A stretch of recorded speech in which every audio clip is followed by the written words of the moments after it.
तुमने जंगली जानवरों को लोगों पर हमला करते तो देखा होगा, लेकिन हमारी आज की कहानी में इसका एकदम उल्टा है। कहानी की शुरुआत होती है एक जू से, जहां कुछ शिकारियों ने घुसकर एक शेर का बच्चा चुरा लिया। उस बच्चे को पिंजरे में कैद करके एक हवाई जहाज में ले जाया जा रहा था। इसके बाद हम एक 25 साल की लड़की एल्मा को देखते हैं, जो पियानिस्ट बनना चाहती है। उसे जानवर भी बहुत पसंद थे। एक दिन वो एक आइलैंड पर घूमने जा रही थी। असल में ये आइलैंड उसके दादा का था। उसके दादा ने उसे कई साल पहले गोद लिया था और अब उनकी मौत के बाद ये आइलैंड एल्मा को विरासत में मिला है। आइलैंड पर अंकल जो ने उसका स्वागत किया। वहाँ पर एक बहुत सुंदर सा घर था। उसने फैसला किया कि वो आज की रात इसी आइलैंड पर गुजारेगी। रात के समय अपने दादा की वीडियोस देखकर एल्मा का दिल भर आया। एक वीडियो में उसके दादा ने बताया कि स्नो नाम की एक मादा भेड़िया कुछ साल पहले न जाने कहां से इस आइलैंड पर आ गई थी और समय के साथ उन दोनों में गहरी दोस्ती हो गई। दादा ने एल्मा से कहा कि वो भी स्नो को ढूंढकर उससे दोस्ती कर ले। उस रात शेर के बच्चे वाला प्लेन बेहद खराब मौसम की वजह से उसी आइलैंड पर क्रैश हो गया। क्रैश की आवाज सुनकर एल्मा डर गई और उसने बाहर जाकर देखा,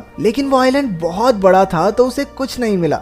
अगली सुबह चार्ल्स और एली नाम के दो नौजवान वहां आए। उन्होंने स्नो को कैद करने के लिए जाल बिछा दिया। असल में वो भेड़ियों के पार्क के मालिक थे और उसके लिए स्नो को पकड़कर ले जाना चाहते थे। कुछ देर बाद स्नो जाल में फंस गई, लेकिन अपनी सूझबूझ से चार्ल्स और एली के आने से पहले ही वो जाल काटकर भाग निकली। फिर वो तैरकर आइलैंड की दूसरी ओर जा पहुंची, जहां उसकी मुलाकात एल्मा से हुई। पहले तो एल्मा घबरा रही थी, लेकिन फिर उसने अपने दादा की बात याद की और स्नो को पुचकारने लगी। कुछ देर बाद एल्मा प्लेन क्रैश की जगह पर पहुंची। खुशकिस्मती से शेर के बच्चे को कोई चोट नहीं पहुंची थी। वो एक पक्षी के घोंसले में गिर गया था, लेकिन पक्षी ने उसे नीचे धक्का दे दिया और इसके बाद वो सीधा जाकर एल्मा की गोद में गिरा। एल्मा भी उसे अपने साथ घर ले आई। उसी वक्त स्नो भी अपने छोटे बच्चे के साथ घर में आ गई। घर में 3 प्यारे जानवर देखकर एल्मा बहुत खुश थी। उसने तुरंत अंकल जो को बुलाया, लेकिन उन्होंने एल्मा से कहा कि इन खतरनाक जानवरों को घर में रखना ठीक नहीं है, तुम्हें इन्हें जू वालों को दे देना चाहिए। अंकल ने यह भी बताया कि शेर के बच्चे को ढूंढते हुए जू के कर्मचारी वहां जरूर आएंगे,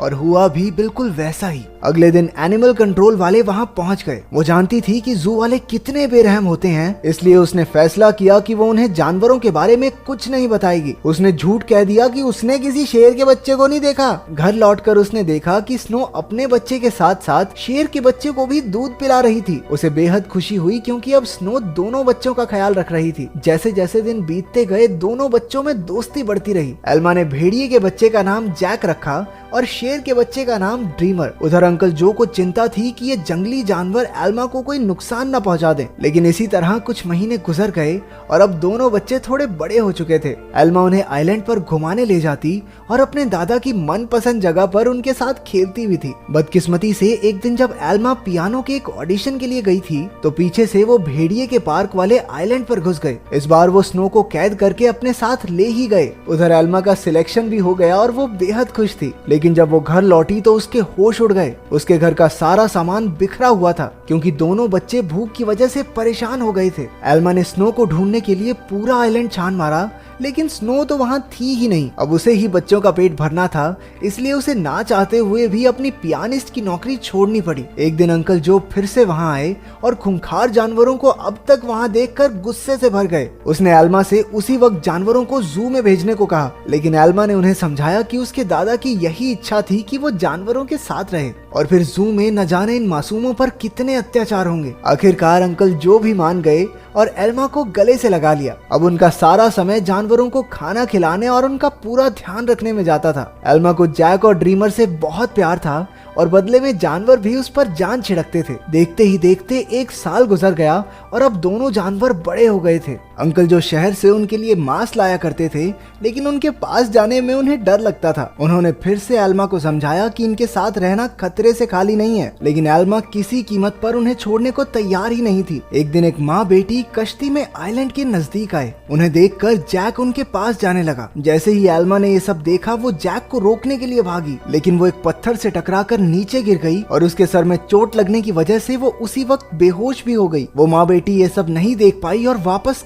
कश्ती में चली गई। कुछ ही देर में जैक और ड्रीमर एल्मा के पास आए और उसे उठाने की बहुत सी कोशिशें की, लेकिन कोई फायदा नहीं हुआ। वो कई घंटों तक जोर जोर से आवाजें लगाकर मदद के लिए पुकारते रहे, लेकिन कोई नहीं आया। जल्द ही रात हो गई और दोनों जानवर एल्मा से सटकर बैठ गए। उन्होंने पूरी रात जागकर एल्मा को गर्माहट दी। अगली सुबह अंकल जो ने एल्मा को कई बार कॉल की, लेकिन कोई जवाब न मिलने पर वो समझ गए कि कुछ तो गड़बड़ जरूर है। वो तुरंत आइलैंड पर पहुंचे। उन्हें लगा कि जरूर इन जंगली जानवरों ने एल्मा पर हमला कर दिया होगा, इसलिए उन्होंने एनिमल कंट्रोल वालों को कॉल कर दिया। लेकिन जब उन्हें एल्मा बेहोश मिली और जानवरों को उसकी रक्षा करते देखा तो उन्हें अपनी इस हरकत पर बहुत पछतावा हुआ। इसके बाद जब एल्मा को हॉस्पिटल ले जाया गया तो डॉक्टर ने उन्हें बताया कि अगर जैक और ड्रीमर ने उसे गर्माहट न दी होती तो शायद वो आज जिंदा न होती। उधर एनिमल कंट्रोल वालों ने जैक को पकड़कर इलाई और चार्ल्स को सौंप दिया। उन्हें एहसास हो गया कि जैक तो स्नो का ही बच्चा है। वहीं ड्रीमर को एलन नाम के एक आदमी को बेच दिया गया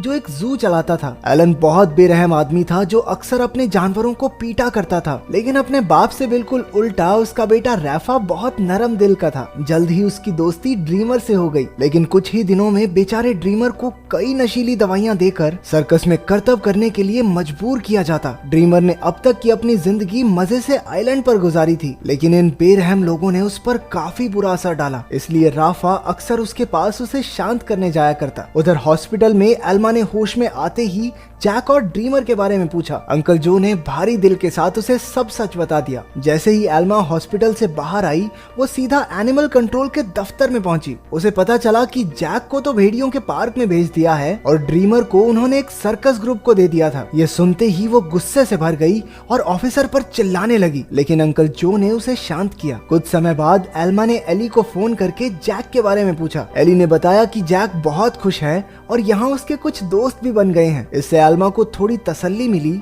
लेकिन अब भी वो ड्रीमर के लिए बहुत परेशान थी। अगले कुछ हफ्तों तक वो शहर की हर एक सर्कस में गई और सबसे ड्रीमर के बारे में पूछताछ की, लेकिन कुछ हाथ नहीं लगा। उधर ड्रीमर की वजह से एलन की मोटी कमाई होने लगी थी। ड्रीमर जल्द ही स्टार लॉयन के नाम से मशहूर हो गया। एक दिन ड्रीमर का सर्कस ग्रुप भेड़ियों के पार्क के पास से गुजर रहा था और जैक ने तुरंत अपने बचपन के दोस्त को पहचान लिया। जैक अपनी सूझबूझ से पिंजरे से बाहर निकल गया। एली ने जब ये देखा तो वो समझ गया कि जैक बेहद समझदार है और वो जरूर कुछ ना कुछ ढूंढ रहा है। जल्द ही जैक उस तक पहुंच गया जिसे वो ढूंढ रहा था। उसने बड़ी चालाकी से ड्रीमर को भी पिंजरे से छुड़ा लिया। इतने महीनों के बाद एक दूसरे से मिलने पर दोनों जमकर खेले। जब एलन को ड्रीमर के भागने का पता चला तो उसने गुस्से में बेहोश करने वाली बंदूक निकाल ली। उसके बेटे रैफा ने उसे रोकने की बहुत कोशिश की, लेकिन लालची एलन ने उसकी एक ना सुनी। हार कर रैफा भी ड्रीमर को ढूंढने एलन के साथ चल पड़ा। एलन ने एली को भी ड्रीमर के बारे में बताया। अब वो समझ गए थे कि जैक और ड्रीमर दोनों साथ ही हैं। इसी वजह से पूरे शहर में हाई अलर्ट जारी कर दिया गया। उस शाम एली ने एल्मा को सब कुछ बताया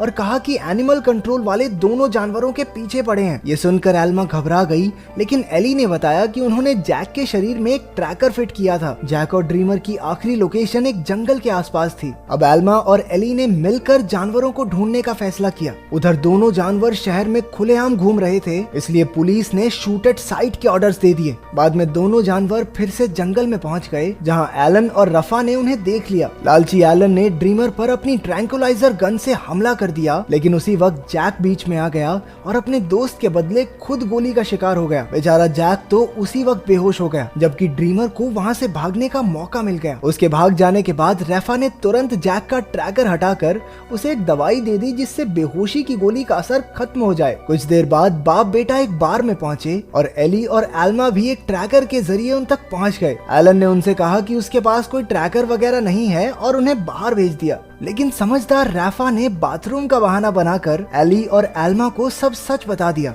वो उन्हें जंगल में ले गया, जहां आखिरकार उन्हें ड्रीमर मिल गया। इसके बाद ड्रीमर उन्हें एक झोपड़ी में ले गया, जहां जैक आराम कर रहा था। खुशकिस्मती से उसे सही टाइम पर होश आ गया था, लेकिन तभी उन्हें पुलिस के आने का शक हुआ तो एल्मा ने दोनों जानवरों को खुफिया रास्ते से भगा दिया। अब आइलैंड तक पहुंचने के लिए उन्हें सिर्फ एक नदी पार करनी थी। पुलिस से बचने का एक यही रास्ता था, लेकिन वहाँ कोई कश्ती नहीं थी, इसलिए सबको तैर कर ही जाना होगा। जैक तो उसी वक्त फुर्ती से नदी में तैरने लगा, लेकिन ड्रीमर पानी से डरता था। एल्मा ने उसे हिम्मत देने की बहुत कोशिश की, लेकिन ड्रीमर वापस जंगल की ओर मुड़ गया। जैसे ही जैक और एल्मा तैर रहे थे, उन्हें बंदूक चलने की आवाज सुनाई दी। इसका मतलब ये था कि ड्रीमर अब इस दुनिया में नहीं रहा। आइलैंड पर पहुंचकर एल्मा फूट फूट कर रोने लगी, लेकिन ड्रीमर अचानक उसके सामने आ गया। असल में वो जंगल में पुलिस वालों को भटकाने के लिए गया था। उसे जिंदा देखकर सभी खुशी से झूम उठे। आखिर एल्मा ने जैक और ड्रीमर के लौटने की खुशी में पार्टी में पियानो बजाया। अब उनका परिवार पूरा हो गया था।